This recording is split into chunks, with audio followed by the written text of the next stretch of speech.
प्रभाव और प्रकाश में अंतर होता है। मेरी वाणी आपको प्रभावित कर सकती है, धर्म के लिए, सत्संग के लिए, प्रवचन के लिए, सद्गुरु गुरु बनाने के लिए, सत्कर्म करने के लिए आप मेरे वाणी से प्रभावित हो सकते हैं, लेकिन प्रकाशित नहीं। प्रकाशित होने के लिए दीक्षा लेना पड़ता है, सद्गुरु के सानिध्य में रहना पड़ता है, सद्गुरु की वाणी फॉलो करना पड़ता है, सद्गुरु शरणम गच्छाम की भावना रखनी पड़ती है।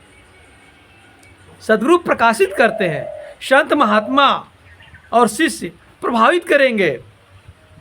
याद रखिएगा, यदि प्रभावित हो गए तो अपने आप को उच्च कोटि का ज्ञाता मत समझ लेना।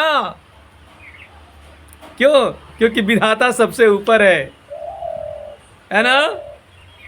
प्रभावित नहीं, प्रकाशित में ध्यान दीजिए, प्रकाशमान बनिए। अपना जो दीपक कहा गया है कि स्वयं के अंदर है, हाँ जलाइए, लेकिन कहाँ है? समझ रहे हैं कि वो दीपक कहाँ है शरीर में? वो स्विच कहाँ है? वह कैसे जलेगा? कैसे जलेगा? दीपक बोला गया है, दीपक यानी कि एक अग्नि चाहिए, एक आग चाहिए, भले ही छोटा हो, सही जगह पर उसका प्रयोग किया जाए, वह भी जल जाएगा और इस विराट आग को प्रकट करेगा। आपके शरीर में वो विराट शक्ति विद्यमान है, वो जागृत हो जाएगा, वो प्रकाश आपको भी दिखाई देगा।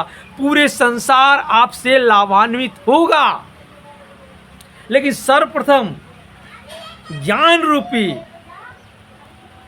तीली से जलाने का काम योग्य सद्गुरु करते हैं। क्योंकि जब तक आपके अंदर उस बाती को अग्नि नहीं दिया जाएगा, तब तक वह लौ जो है आपको दिखाई नहीं देगी। अंधकार में डूबे हैं, अपने इस साकार शरीर को ही अपना स्वयं मान रखे हैं, स्वयं को समझते हैं कि मैं ही हूं। साकार नहीं, अरे साकार के भीतर भी विद्यमान है निराकार। साकार जब ये नष्ट हो जाता है, दो तत्व मिट्टी और जल, फिर तीन तत्व बचता है, वही होता है निराकार।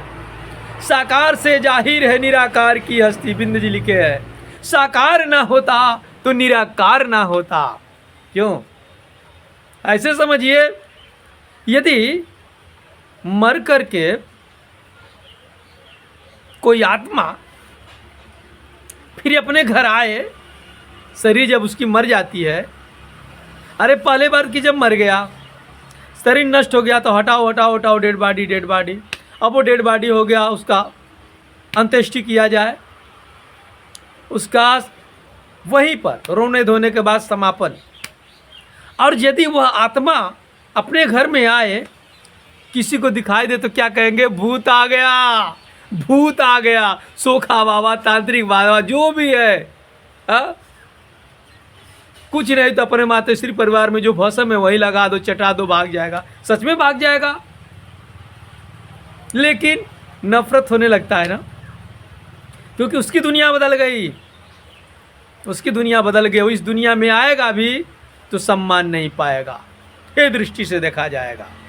याद रखिएगा, साकार और निराकार जब दोनों एक साथ होते हैं तभी इज्जत होता है, तभी सम्मान मिलता है। उसी प्रकार जीते जी अपने सद्गुरु का तलाश कर लो, सद्गुरु बनाओ, आगे बढ़ो, तुम भी प्रशंसनीय, पूजनीय और वंदनीय हो जाओगे।